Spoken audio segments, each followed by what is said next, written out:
चक्रवात, भोजशाला पर ऐतिहासिक फैसला, पेपर लीक का यह धंधा कब रुकेगा? खुशखबरी, आ रहा है मानसून। नमस्कार, मैं हूं रूपाली बर्वे और आप देख रहे हैं वेब दुनिया की खास पेशकश WD नाउ, जिसमें बात करेंगे सप्ताह भर की सुर्खियों की एक अलग अंदाज। आम आदमी की जेब पर एक बार फिर बड़ा हमला हुआ है। दूध, सोना और पेट्रोल डीजल की कीमतों में लगी आग अब आपकी रसोई और सेहत तक पहुंचने वाली है। वैश्विक तनाव और कच्चे तेल की बढ़ती कीमतों ने एक ऐसे संकट की आहट दी है जो आने वाले दिनों में आपकी पूरी बचत को साफ कर सकता है। सबसे पहले बात करते हैं ईंधन की। एनर्जी एक्सपर्ट्स की माने तो अंतर्राष्ट्रीय बाजार में कच्चे तेल की कीमतें थमने का नाम नहीं ले रही। हाल ही में तेल कंपनियों ने पेट्रोल डीजल के दाम 3-3 रुपए बढ़ाए थे, लेकिन यह तो बस शुरुआत है। अनुमान है कि आने वाले दिनों में पेट्रोल की कीमतों में 10 से 14 रुपए प्रति लीटर की भारी बढ़ोतरी हो सकती है, और अगर ऐसा हुआ तो बस टैक्सी और माल ढुलाई का किराया आपकी कमर तोड़ देगा। ईंधन महंगा हुआ तो थाली भी महंगी होगी। भारत अपनी जरूरत का ज्यादातर खाद्य तेल विदेशों से मंगाता है। डॉलर के मुकाबले रुपए की कमजोरी और सप्लाई चेन में आई रुकावटों के कारण सरसों, सोयाबीन और पाम ऑयल के दाम 5% तक बढ़ सकते हैं। ट्रांसपोर्ट खर्च बढ़ने से दूध, सब्जी, फल और पैकेट बंद सामान की कीमतों में भी 10% तक के इजाफे की आशंका है। चिंता सिर्फ पेट की नहीं, सेहत की भी है। फार्मा सेक्टर पर भी लागत का दबाव बढ़ गया है। दवाओं के लिए जरूरी कच्चा माल यानी कि API विदेशों से आता है। आयात लगात बढ़ने से आपकी जरूरी दवाइयां भी अब महंगी होने लगी है। इस गंभीर स्थिति को देखते हुए केंद्र सरकार ने समीक्षा तेज कर दी है। खुद प्रधानमंत्री नरेंद्र मोदी ने देशवासियों से कुछ कड़े कदम उठाने की अपील की है। PM ने कहा कि अगले 1 साल तक गैर जरूरी सोने की खरीदारी को टाल दे, विदेशी यात्राएं कम करे ताकि विदेशी मुद्रा भंडार पर दबाव न बढ़े। जहां तक संभव हो वर्क फ्रॉम होम अपनाएं ताकि ईंधन की बचत हो सके। सरकार की नजर हालात पर है, लेकिन वैश्विक अनिश्चितता ने आम आदमी की चिंताएं बढ़ा दी है। अब सवाल यह है कि क्या वैश्विक संकट टलेगा या महंगाई का यह चक्रवात अभी और भयानक रूप लेगा? आज हम बात करें मध्य प्रदेश के उस ऐतिहासिक स्थल की जिसे लेकर सदियों से बहस जारी थी, धार की भोजशाला। बरसों पुरानी कानूनी लड़ाई, महीनों का वैज्ञानिक सर्वे और हजारों पन्नों के सबूतों के बाद अब ऐतिहासिक फैसला आया है। मध्य प्रदेश हाईकोर्ट ने इस विवादित ढांचे पर अपना अंतिम निर्णय हिंदू समुदाय के पक्ष में सुना दिया।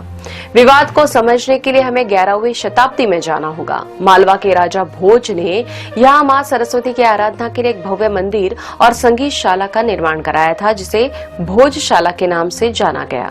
इतिहासकारों का एक पक्ष कहता है कि बाद के दौर में मुस्लिम आक्रमणकारियों ने इसके एक हिस्से को बदलकर कमाल मौला मस्जिद का निर्माण कराया। यहीं से शुरू हुआ दावों और प्रतिदावों का सिलसिला, जो आज के स्वतंत्र भारत में कोर्ट की दहलीज तक पहुंच गया।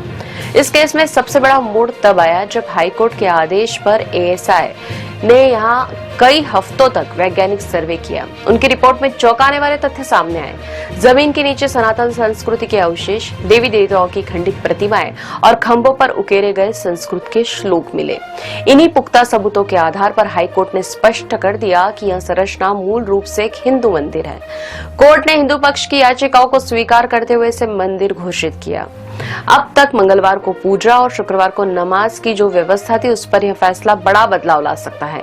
कोर्ट के मंदिर घोषित करने के बाद अब यहाँ नियमित पूजा और मां सरस्वती की प्रतिमा पुनः स्थापना की मांग तेज हो गई है। यह फैसला केवल कानूनी नहीं बल्कि सामाजिक रूप से भी बहुत गहरा प्रभाव डालेगा। इसे राम मंदिर और काशी मथुरा के बाद एक और बड़ी जीत के रूप में देखा जा रहा है। हालांकि हाईकोर्ट के इस फैसले से हिंदू पक्ष में खुशी की लहर है, लेकिन मुस्लिम पक्ष इस फैसले के खिलाफ सुप्रीम कोर्ट जाने की तैयारी में है। इस बीच हिंदू पक्ष सबसे पहले सुप्रीम कोर्ट पहुंचा है और केवीएट दाखिल किया है। इसमें मांग की गई है कि हाईकोर्ट के किसी भी फैसले के खिलाफ हिंदू पक्ष का पक्ष सुने बिना कोई आदेश पारित नहीं किया जाए। कानून के जानकारों का मानना है कि मामला अभी और आगे बढ़ सकता है। भोजशाला सिर्फ एक इमारत नहीं, करोड़ों लोगों की आस्था और भारत के गौरवशाली इतिहास का प्रतीक है। उम्मीद है कि कानून के इस फैसले से इतिहास की परतों में दबी सच्चाई बाहर आएगी और इलाके में शांति बनी रहेगी। इम्तिहान, यह सिर्फ शब्द नहीं है उन बच्चों के लिए जो 2-2 साल तक अपने कमरे में कैद होकर पढ़ाई में जुटे रहते हैं। यह उन माँ बाप की उम्मीद भी है जिन्होंने अपनी जमा पूंजी कोचिंग की फीस पे झोंक दी ताकि उनका बच्चा डॉक्टर बन सके। लेकिन आज उन आंखों में चमक नहीं है, आंसू है, क्योंकि खबर आई है कि नीट का पेपर बिक गया। जी हाँ, आपके बच्चे की मेहनत नहीं, किसी के रसूख और चंद रुपयों ने भविष्य का फैसला कर दिया। कभी यूपी पुलिस भर्ती, कभी पटवारी परीक्षा और अब देश की सबसे बड़ी मेडिकल परीक्षा नीट। आखिर कब तक इस देश का युवा अपनी डिग्री और अपनी मेहनत को नीलाम होते देखता रहेगा? क्या परीक्षा रद्द कर देना ही समाधान है? उन बच्चों का क्या जिन्होंने अपना सब कुछ इस एक दिन के लिए दांव पर लगा दिया था? क्या वे दोबारा वही मानसिक पीड़ा सह पाएंगे? आज मामला सिर्फ एक पेपर का नहीं है, आज मामला इस देश के भरोसे का है। अगर आज हम चुप रहे तो कल फिर किसी और परीक्षा का सौदा होगा। यह वक्त है उन छात्रों के साथ खड़े होने का जो इस सड़ी गली व्यवस्था के शिकार हुए हैं। हालांकि इस मामले में कुछ गिरफ्तारियां हुई है, जांच का आश्वासन भी सरकार से मिला है, लेकिन कुछ समय किसी को शायद यह पता भी नहीं चलेगा कि आखिर इस जांच का क्या हुआ। हमें जवाब चाहिए, हमें इंसाफ चाहिए। न सिर्फ एनटीए चीफ बल्कि केंद्रीय शिक्षा मंत्री धर्मेंद्र प्रधान को नैतिक जिम्मेदारी लेते हुए पद छोड़ देना चाहिए। जब तक जवाबदेही तय नहीं होगी तब तक पेपर लीक होने का यह सिलसिला थमने वाला नहीं है, क्योंकि अगर आज छात्र हार गया तो यकीन मानिए यह देश हार जाएगा। देश के मौसम में इस वक्त दो बड़ी तस्वीरें एक साथ दिखाई दे रही है। एक तरफ जहां उत्तर और मध्य भारत में भीषण गर्मी की चपेट में है, वहीं दक्षिण से एक बहुत बड़ी और राहत भरी खबर आ रही है। सबसे पहले हम बात करें उस खबर की जिसका पूरा देश बेसब्री से इंतजार कर रहा है। मौसम विभाग के मुताबिक दक्षिण पश्चिम मानसून इस साल 26 मई को केरल के तट पर दस्तक दे सकता है। बंगाल की खाड़ी के दक्षिणी हिस्सों और अंडमान सागर में मानसून के आगे बढ़ने की परिस्थितियां बिल्कुल अनुकूल बनी हुई है, लेकिन मानसून की इस ठंडक से पहले उत्तर और मध्य भारत को अग्नि परीक्षा देनी होगी। अगले एक हफ्ते तक उत्तर पश्चिम और मध्य भारत में भीषण हीट वेव का प्रकोप रहेगा। राजस्थान और यूपी में 18 से 21 मई के बीच पारा झुलसाने वाला होगा। पश्चिमी राजस्थान और उत्तर प्रदेश के कुछ हिस्सों में सीवियर हीट वेव की स्थिति बनी रहेगी। असम, मेघालय और अरुणाचल प्रदेश में पूरे हफ्ते भारी बारिश की संभावना है। केरल, तमिलनाडु और कर्नाटक में अगले 3 से 4 दिन झमाझम बारिश होगी।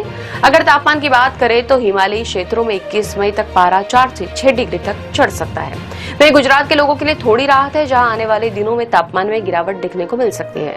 2 से 3 डिग्री की गिरावट आ सकती है। मध्य प्रदेश और विदर्भ में रातें भी काफी गर्म रहने वाली है। 14 मई को सर्वाधिक तापमान महाराष्ट्र के अकोला में 45.9 डिग्री दर्ज किया गया, जबकि राजस्थान के फलोदी, जैसलमेर और बाड़मेर में 45 डिग्री से ज्यादा तापमान दर्ज किया गया। यूपी के बांदा में सर्वाधिक 45.2 डिग्री तापमान रहा। वहीं गुजरात के भावनगर शहर सबसे ज्यादा गर्म रहा, यहाँ का तापमान 45.2 डिग्री रहा। तो साफ है कि एक तरफ जहां मानसून अपनी तैयारी कर रहा है, वहीं दूसरी ओर सूरज के तेवर अभी ढीले नहीं पड़ने वाले। अब खबर संक्षेप में। आयुष्मान योजना के निर्धारित मानकों का पालन न करने पर यूपी में योगी सरकार का 200 अस्पतालों पर एक्शन।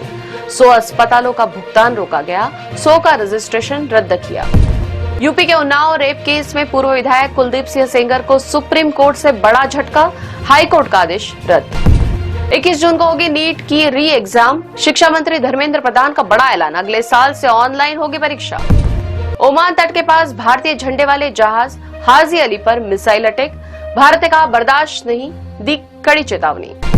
सीएम बनते ही शुभेंदु अधिकारी का एक्शन, खुले में नहीं कटेंगे पशु, नहीं माना आदेश तो जाना पड़ेगा जेल। यूपी के पूर्व मुख्यमंत्री मुलायम सिंह यादव के छोटे बेटे और यूपी महिला आयोग की उपाध्यक्ष अर्पणा यादव के पति प्रतीक यादव का निधन। केरल में पेट्रोल डीजल की राशनिंग नहीं मिलेगा, 5000 से ज्यादा का पेट्रोल और 200 लीटर से ज्यादा डीजल। देवास से करीब 20 किलोमीटर दूर टोंकला में पटाखा फैक्ट्री में आग लगने के बाद हुए धमाकों में 6 लोगों की मौत। मध्य प्रदेश सरकार ने मृतक के परिजनों को 4-4 लाख रुपए की सहायता राशि की घोषणा की। ये थी वेब दुनिया की खास पेशकश WD नाउ। अगले सप्ताह की सुर्खियों के साथ फिर हाजिर होंगे। नमस्कार।